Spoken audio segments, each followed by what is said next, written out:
Hello guys, आज जो drama मैं एक्सप्लेन करने जा रही हूँ उसमें कैसे एक फ़कीर आदमी बिलियनियर बन जाता है उसे ही देखेंगे। उसे कुछ रूल्स भी दिया जाता है, कैसे वो रूल्स मान के सारा पैसा ले जाता है। चलिए आइए देखते हैं। पहले हम देखते हैं वांग नाम के एक आदमी को जिसका कोई स्टेबल जॉब नहीं था, इसलिए महीने का हाफ टाइम वो अनएम्प्लॉयड ही रहता था और कभी कभी फुटबॉल खेल लिया करता था। एक दिन जिन नाम के एक आदमी उसे बहुत सारे पैसों की ऑफर करता है और कल का मैच हारने के लिए कहता है, पर वांग ऑफर रिजेक्ट कर देता है और जिनको कहता है मैं गरीब हो सकता हूँ पर वफादार हूँ। नेक्स्ट डे फुटबॉल मैच पे उसके टीम 5 गोल से हार जाता है और क्योंकि वो गोलकीपिंग कर रहा था तो सभी सोच रहे थे कि वो ओपोनेंट टीम की तरफ से खेल रहा था। ओपोनेंट टीम भी यही सोच के वांग को लेके सेलिब्रेट करने लगता है।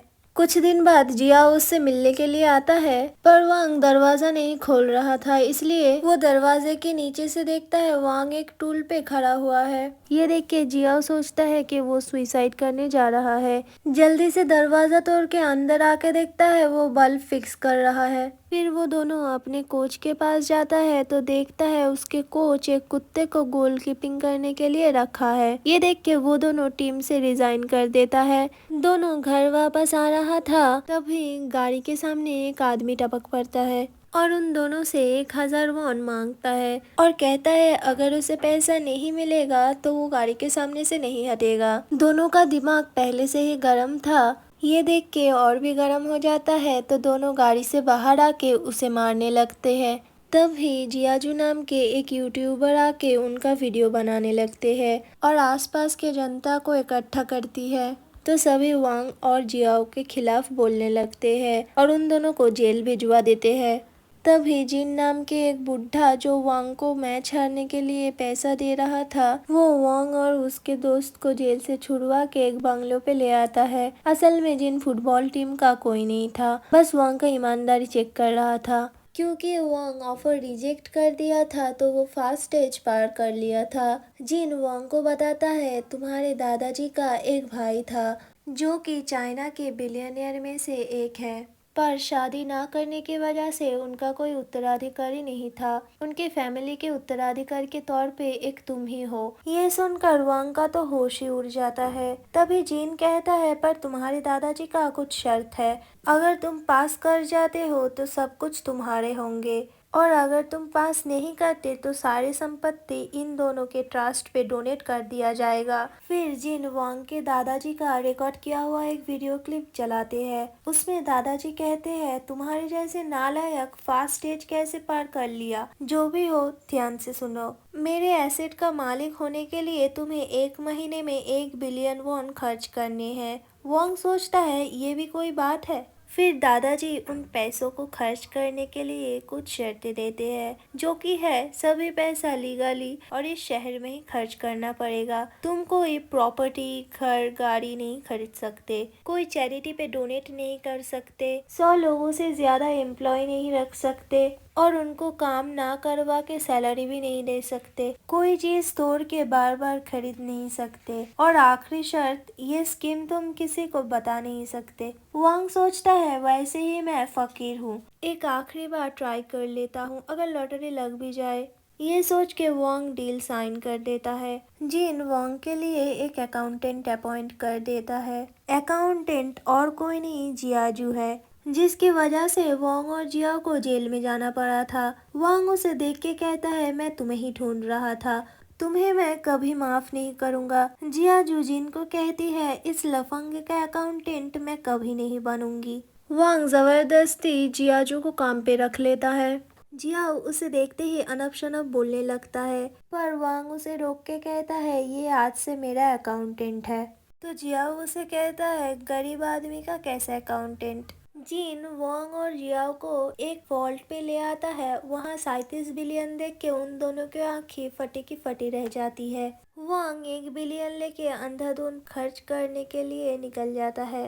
पहले वो अपने फुटबॉल ग्राउंड पे आता है और अपने कोच को कहता है ये ग्राउंड मैं खरीदना चाहता हूँ और पूरी टीम को भी साइन कर लूंगा, अच्छे खासे पैसे भी दूंगा। उसका कोच उसके मुंह पे ऐसी बात सुन के उसे पैसा देता है और कहता है ये ले पैसा ले और जाके दिमाग का इलाज करा। फिर वॉन्ग वॉकी टॉकी से अपने आदमी को पैसे लाने के लिए कहता है। पैसे देख के ही उसका कोच उसे मक्खन लगाना चालू कर देता है। वांग कहता है आज मैं तुम सबको ट्रीट दूंगा। ये बोल के सबको एक शानदार रेस्टोरेंट पे ले आता है। सभी टीम मेंबर वहां जाके पागलों की तरह फोटो क्लिक करने लग जाता है। उन सबको देख के होटल का रिप्रेजेंटेटिव आके वांग को कहता है सर ये जगह फोटो खींचने के लिए नहीं है। वांग उसे कहता है मैं चाहूँ तो ये पूरा होटल अभी खरीद सकता हूँ, पर कुछ वजह से मैं वो नहीं कर सकता। पर एक चीज करूँगा, ये पूरा होटल 1 महीने के लिए रेंट पे ले लूँगा जहाँ मेरा दोस्त रहेंगे। होटल का रिप्रेजेंटेटिव ये सुन के बहुत खुश हो जाता है और सबको अच्छा अच्छा खाना देता है। सब पागलों की तरह खाने लगते हैं जैसे कि 1 महीने से भूखे हो। तभी वांग एक अनाउंसमेंट करता है कि वो एक कंपनी खोलने जा रहा है और वहाँ का सीईओ होगा जियाओ। जियाओ ये सुन के बहुत इमोशनल हो जाता है। वांग जियाजू के साथ सेल्फी लेने जाता है तो जियाजू कहती है मेरा बॉयफ्रेंड है तो मुझसे दूर ही रहो। तो वांग कहता है कैसा है तुम्हारा बॉयफ्रेंड? जियाजू कहती है बहुत नेक है और तुम्हारी तरह हमेशा पैसा पैसा नहीं करता है। वांग कहता है ठीक है कल उसे मेरे पास लेके आना। अगले दिन जियाजू के बॉयफ्रेंड आता है। वांग उसे सबसे एक्सपेंसिव ड्रिंक ऑफर करता है पर वो एक्सेप्ट नहीं करता और वांग को बताता है कि मैं ये सब नहीं पीता। तब वांग उसे एक स्पीच लिखने के लिए 10 लाख रुपए देता है। तभी वो जोश जोश में ड्रिंक कर लेता है। तभी जियाजू कहती है अगर तुम ऐसे ही खर्च करते रहे तो 6 महीने में तुम फकीर हो जाओगे। वांग सोचता है 6 महीने तो बहुत ज्यादा है, इसलिए और 10 लाख ला के जियाजू के बॉयफ्रेंड को दे देता है। अभी वो कोई भी काम करने के लिए तैयार है, इसलिए वांग उसे गार्डनर के तौर पे रख लेता है। ये सब देख के जियाजू उसे बहुत बातें सुना के उसके साथ ब्रेकअप कर लेती है। फिर वांग अपने कंपनी पे जाता है पैसा खर्च करने के एक आइडिया लेके। एक मीटिंग बुला के सबको बताता है जितने भी कंपनी का शेयर लॉस पे चल रहा है वो सब खरीद लेने के लिए। तब जियाजू कहती है ऐसे खर्च करने से पैसे 3 महीने में ही खत्म हो जाएगा। फिर एक आदमी एक प्रोजेक्ट लेके आता है जिसमें जिनको स्विमिंग नहीं आती वो इस मशीन में स्विमिंग करने का फील ले सकेंगे। पर सबको ये आइडिया बकवास लगता है तो सब उसे उठा के निकाल देते हैं। पर वांग उस प्रोजेक्ट पे इन्वेस्ट करने के लिए कहता है क्योंकि उसके पैसे खत्म होने से मतलब है और पूरा पैसा एक बार में ही पेमेंट करने के लिए कह देता है। ये देख के वहाँ के सब लोग अपनी अपनी ड्रीम प्रोजेक्ट लेके आते हैं और वांग सभी का प्रोजेक्ट एक्सेप्ट कर लेता है, इसलिए सभी बहुत खुश हो रहे थे। दूसरे दिन वांग सबसे एक्सपेंसिव सैलून पे जाता है पर वहाँ का जो सर्विस फीस है वहाँ 5 साल सर्विस लेने के बाद भी पैसा खत्म नहीं होगी। तभी स्पार्की लड़की वांग का एडवांटेज लेने की कोशिश करता है पर वांग उस लड़की को कहता है मुझे ये सब पसंद नहीं है। तभी वहाँ जियाजू चली आती है। वो ये सब देख के शर्म से बाहर चली आती है। वांग जल्दी बाहर आके जियाजू को कहता है मैं वैसा लड़का नहीं हूँ। फिर वो दोनों वांग के घर चले आते हैं और गार्डन में देखते हैं जियाजू के बीएफ अच्छे से काम कर रहा होता है। ऐसे ही कुछ दिन वांग पैसे खत्म करने के लिए सब कुछ करता है और साइड पे खुद भी लग्जरियस लाइफ जी रहा था। ऐसे ही एक दिन वांग ऑफिस जाके सुनता है जिस जिस कंपनी का शेयर वो खरीदा था उन सभी कंपनी का शेयर मिलियंस में प्रॉफिट गेन किया है और जो स्विमिंग पूल का प्रोजेक्ट था वो भी वर्ल्ड वाइड हो गया है। इसी वजह से उन्हें बहुत प्रॉफिट हुआ है। ये सब सुन के वांग का दिमाग बिल्कुल ही खराब हो जा रहा था तो इसीलिए वो पागलों की तरह हरकतें कर रहा था। ये सब देख के सभी सोचते हैं वांग क्यों आखिर ऐसा कर रहा है। दूसरे दिन जियाजू का बर्थडे था पर उसे विश करने के जैसे भी कोई नहीं था। तभी उसकी एक्स आता है केक लेके उसे विश करने के लिए, पर वो अपने फायदे की बात करने आया था। वो उसको वांग से बात करके उसे और पैसे देने के लिए कहता है। ये सब सुन के जियाजू आग बबूला हो चुकी थी और उसका ले आया हुआ केक उसके मुंह पे ही थोप देती है। सुबह काम करने के लिए वांग के पास आती है तो वांग उसे कहता है आज तुम्हें कोई काम करने की जरूरत नहीं है, तुम्हारे लिए एक सरप्राइज है और उसे लेके बाहर आता है। तो बाहर वांग बहुत सारे फायरवर्क्स करवाता है। ये देख के जियाजू बहुत ही खुश हो जाती है और वांग को कहती है क्या तुम ये सब मेरे बर्थडे के लिए किए हो? तो कहता है हाँ ये सब तुम्हारे लिए ही है। तब जियाजू कहती है अब मुझे प्रपोज मत करना, इसलिए तभी वो प्रपोज नहीं करता। पर वांग ठहरा सच्चा आशिक। दूसरे दिन सारे शहर में उसकी फोटो दे के पोस्टर पे लगा दिया ताकि वो उसे एक्सेप्ट कर ले। जियाजू सुबह घर से बाहर आते ही सब उसकी ऑटोग्राफ और सेल्फी लेने के लिए उसे घेर लेते हैं। वो पोस्टर देख के मुंह छुपा के कैब पे बैठ जाती है। तभी वही आदमी आता है जो गाड़ी के सामने टपक पड़ता है और पैसा मांगता है। जियाजू को तब समझ आती है वांग और उसका दोस्त का कोई गलती नहीं था। जियाजू ऑफिस जाके वांग से माफी मांगती है उसे जेल भेजने के लिए।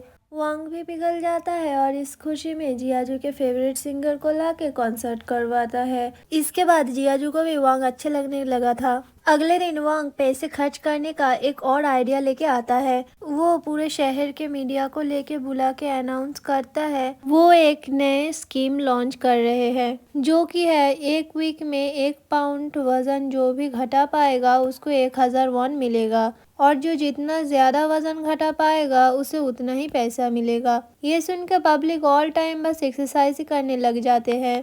सभी अब लिफ्ट से नहीं सीढ़ी से ऊपर जाते हैं। कम करते करते भी एक्सरसाइज करते हैं। सब लोग इतने ज्यादा कसरत करने की वजह से वजन घटा भी लेते हैं। ऐसे जल्दी ही वांग का पैसा खत्म होने लगते हैं। पर तभी जिनके साथ रहने वाला 2 ट्रस्ट कंपनी के मालिक जो वांग को पैसा हड़पना चाहता था उन दोनों जाके जिनको बताता है वांग रूल्स के खिलाफ जाके सभी को पैसे बांट रहा है। पर जिन बोलता है वो बिना काम करवाए लोगों को पैसा नहीं बांट रहा है, उनसे कुछ करवा रहा है, तो ये रूल्स के खिलाफ नहीं है। वांग का वेट लॉस स्कीम से उसे बहुत फायदा हुआ और उसके इस यूनिक आइडिया की वजह से गवर्नमेंट से उसे अवार्ड भी मिलता है। तभी वो एक और अनाउंसमेंट करता है कि मेरे एक छोटे से फुटबॉल टीम है और कुछ दिनों में मैं एक मैच रखने वाला हूँ हांग तेई के साथ जो देश की सबसे फेमस फुटबॉलर टीम है। और वांग बोलता है सभी को मैं आने के लिए रिक्वेस्ट करता हूँ। दूसरे दिन हांग तेई का टीम ग्राउंड पे आते हैं।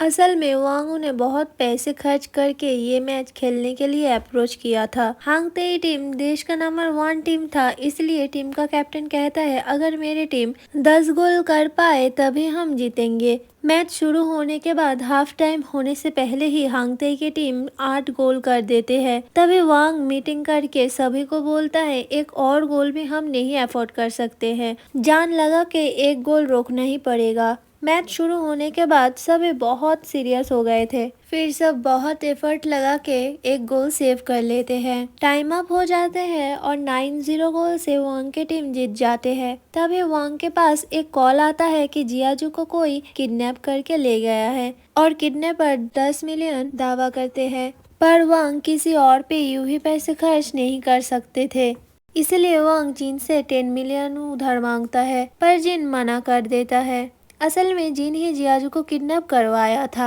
ये देखने के लिए कि वांग पैसा चूज करता है या ह्यूमैनिटी। जिन जियाजू को सब बताता है शुरू से। तब जियाजू कहती है वांग मुझे कभी अपने पैसों के बदले में चूज नहीं करेगा। पर वांग 10 मिलियन लेके बताया हुआ एड्रेस पे जियाजू को बचाने के लिए आ जाता है। वांग के दादाजी उसकी ह्यूमैनिटी को चूज करने के लिए उसे पूरा संपत्ति उसका नाम कर देता है। कुछ दिन ऐसे ही बीत जाता है। वांग और जियाजू शादी भी कर लेते हैं। कुछ महीने बाद जियाजू प्रेग्नेंट हो जाती है। फिर वो दोनों एक ट्रस्ट पे आता है अपने पूरी संपत्ति एक ट्रस्ट पे डोनेट करने के लिए। पर तभी वो लोग सोचते हैं हमने हमारे बच्चे के लिए तो कुछ रखा ही नहीं, इसीलिए वो दोनों एक लिस्ट बनाते हैं बच्चे के लिए कि क्या क्या जरूरत है बच्चों को। उन्हें लिस्ट करते करते रात हो जाती है पर उनकी लिस्ट खत्म ही नहीं होती और यहाँ ही मूवी का दी एंड हो जाती है। आपको मूवी कैसी लगी मुझे कमेंट पे जरूर बताना।